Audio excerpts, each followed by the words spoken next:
As you probably figured out from the title in today's video, we're going to be talking about how to pick a thermal optic. And as a teaching aid, we're going to be using this RIX Optics Storm S3 thermal scope. That's what's coming up next here on Survival on Purpose.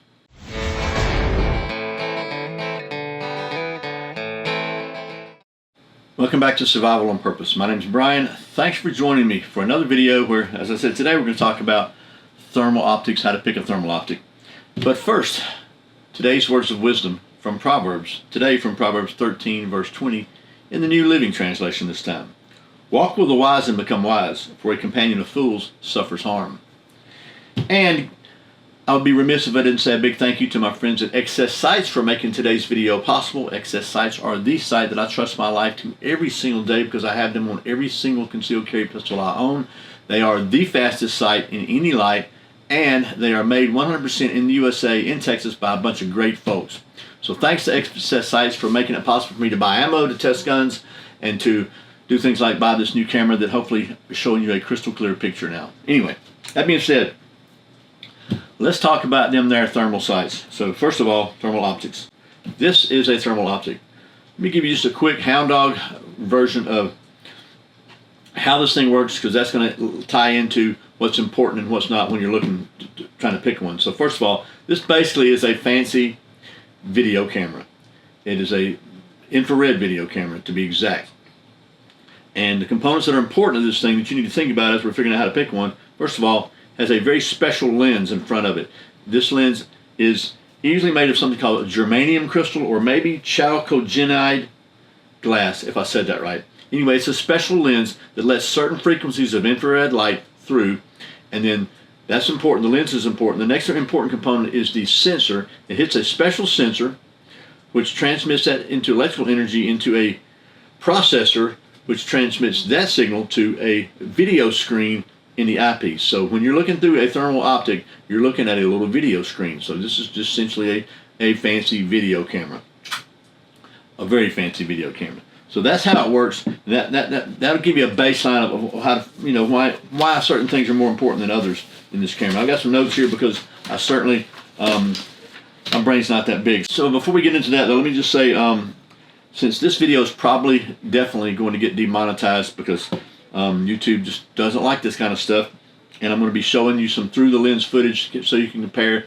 I know they'll demonetize that, so I would invite you and encourage you and ask you to consider, if you're not subscribed to the channel, to subscribe. Click that subscribe button, maybe click that notification bell, because I've had several people tell me that they're not seeing my videos. They thought I was maybe off of YouTube, because YouTube, if they demonetize a video, they don't promote it, they don't send it out to people's feeds like they would a regular video. So it doesn't, you may not even see a video that gets demonetized. Many of mine to do with firearms, they do, because whatever, I don't know. I try to follow all their rules and they still get demonetized. So anyway, I'd encourage you to subscribe, and I appreciate it if you do. That being said, let's talk about what matters most when you are trying to pick a thermal optic, and we'll also talk about this one and kind of how it compares to what matters most. Okay, so here is the RIX Optic Storm S3 as our teaching aid example for the day on how to pick a thermal optic. Talking about what matters most. We just started at the beginning of this, at the front of this thing, and it has a nice lens cap covering up the thermal lens here, which is important. And again, that transmits a signal to a sensor. And in my opinion, the sensor is what matters the most. Sensors are available in different resolutions. So the higher resolution means you're going to have more detail at a far longer distance. It's going to give you a better picture, just like a HD TV or high resolution TV. This sensor's resolutions range from 192 by 144 all the way up to like 1280 by 1024. On most, that's at least, there may be some outliers there, but that's the average range. This one is 364 by 288, which is a good kind of high mid-range sensor resolution. Has a 12 micron pixel pitch and a 25 millikelvins NETD, if that matters to you. You can look that stuff up. Another thing that matters is the frame rate. I'm just going to give you some views of this thing while I'm talking. The frame rate on this one is 50 hertz. Smaller is better, so 50 to 25 is good. That's going to give you a smoother transition as you're moving and less lag if you're scanning across a wider area. This has a detection range of 1968 yards, or just over a mile. It'll determine differences in temperature. This one is weather protected IP67, which is at least submersible for up to 30 minutes in 1 meter of water, and it's dust resistant. You want that, some kind of weather protection on any you pick, because it's going to you're going to have this out in the elements, so you want to make sure it doesn't screw up your electronic device. It's electronic, so you got to keep it protected. Another important factor would be the display resolution. Inside there, you're actually looking at that little screen. This one is 1024 by 768, so that's going to be good. When you couple the resolution of the sensor and the resolution of the viewfinder, it's going to give you a good picture that you're looking at with your eyeball there. Another important factor is the mount. This one has a very nice QD Picatinny mount. It mounts very solid. It's got a lock on it on the mount, and I like the QD mounts because you can remove it and use it as a monocular and put it right back on your rifle if you need to. This particular one has a 35 millimeter objective lens, which is pretty good. They make bigger lenses, but bigger is heavier. 35 is a really good size lens to have. This has a 3.5 base optical zoom, which means when you're looking through it with no zoom on, everything's magnified 3.5 times. Then it has a digital zoom, which takes it 1 to 4 times that. So you can have 3.5, you can have 7 power, you can have 14 power, or 28 power. And the field of view on this one at 100 yards is 7.5 degrees, or 13.2 yards, which is somewhere around 40 feet. Another important factor to consider is the battery life, because you don't want this electronic device, you don't want it running out of battery when you're in the middle of a hunt. This one has 6 hours on one battery, and the battery is available here. It's a 18650 32 mAh, and this one comes with an extra battery and a charger. And it's got a quick disconnect on it with a nice tab, so quick removal cup. So even if you're wearing gloves and it's dark, you can figure that out and find that pretty simply and change it. It also, on this side, features a USB-C external power port and data transfer. So you can actually power this thing with like a power bank or something like that with a cable, which is pretty cool. And as far as data transfer goes, you would need that because this one has an internal video camera. So it has a video or still camera, and this one captures up to 32 gigabytes of built-in memory.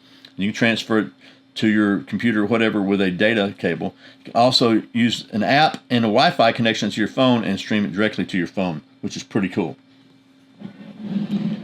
Another handy feature to have is recoil activated video. This one has recoil activated video, so that when you fire a rifle, the gun it's mounted on, it automatically kicks the video on to record your shot.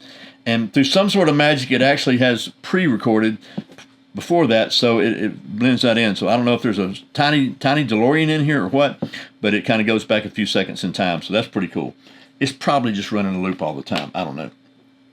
Another really great feature about these, all of these really, but this one for sure, is the ability to zero very quickly. So RIX provides you with some thermal targets. They just like hand warmers. You stick them on the target, put it out there. I took this one to the range at 25 yards because that's all they had at the range, and got it zeroed in pretty quickly. Once you get your first shot in, then you can set your crosshairs on where your point of impact was, and you can move it's got a little zeroing thing. You can move the dot up to where it's going to be, and it'll move your crosshairs over there, and then it'll recenter them in the viewfinder, so your point of impact is in the center again, which is pretty cool. This one has 5 zero profiles, so you can set 5 different zero profiles, whether that's distance or guns or different ammo weights or whatever, and so you can choose whichever one and not have to re-zero every time.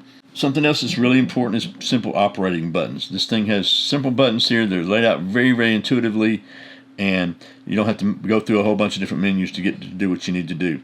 It has a picture-in-picture that you can zoom in and out, and you can actually see a magnified little picture-in-picture of your point of aim, and you still see around you what's going on. Multiple reticles. This one has 4 different color reticles and 8 reticle styles, and it is about 5.2 inches by 2.5 by barely over 2 big, and it weighs just under a pound. So pretty cool there. So let me take you now, and then we'll do a comparison between the iPhone and the thermal at night. But first, here's just some kind of views of the different color schemes. Trying to look at Kuma. He would not cooperate with me. He kept wanting to come up too close to the camera. I couldn't get him to stay out in the distance because he loves me. He wants to come play all the time. But hopefully you can see a little bit of difference here. He's kind of a makes him look kind of like a wolf when he's got the thermal on. And then finally, let's take a look at the iPhone with no night vision versus the thermal, just to see how big a difference it makes. Okay, so this is the thermal footage versus the iPhone footage right there. You can see it together. And then I believe this is the white for hot.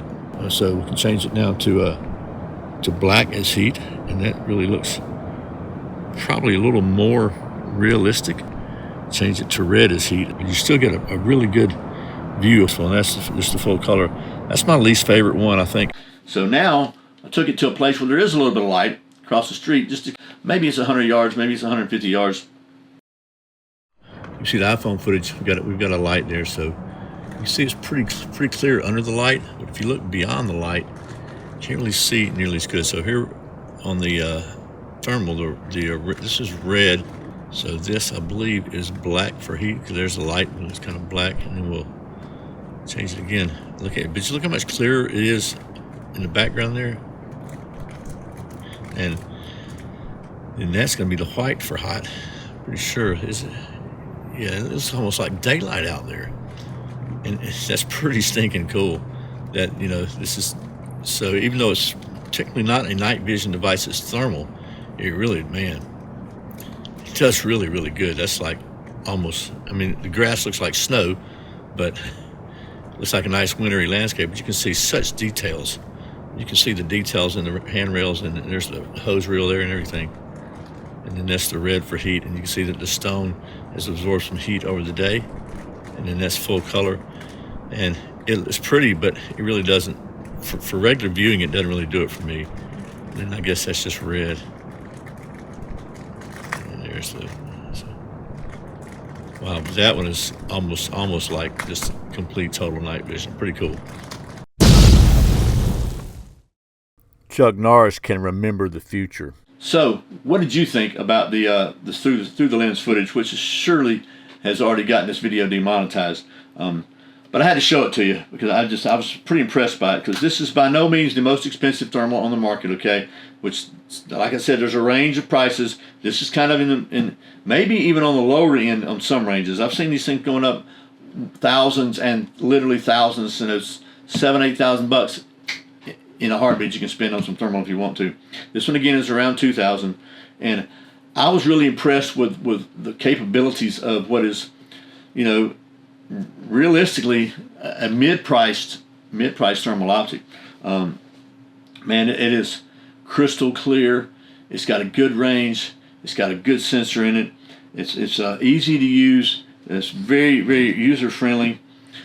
Zero's great. It's got the quick disconnect. I like that. You can use this thing for a monocular. And man, I was really impressed with how well it allows you to see in the dark. Not just see warm-blooded animals, but to see, period, trees and stumps and leaves and everything very clearly. So that's pretty impressive to me. And well, it's just an example of what $2,000 will get you in the thermal world today.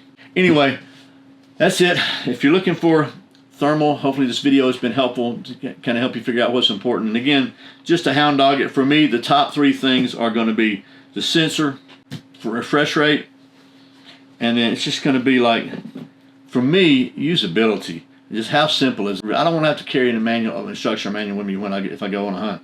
So it's pretty handy there. So, and again, thanks to the folks at RIX Optics for sending me this Storm S3 to test out, to demonstrate, and to show you, and to use it as a teaching aid for this video. Remember, if you're not subscribed, please subscribe. That'll help make sure you don't miss any videos and help YouTube to know that you like this kind of video. Maybe the sensors will get the message one day. I don't know.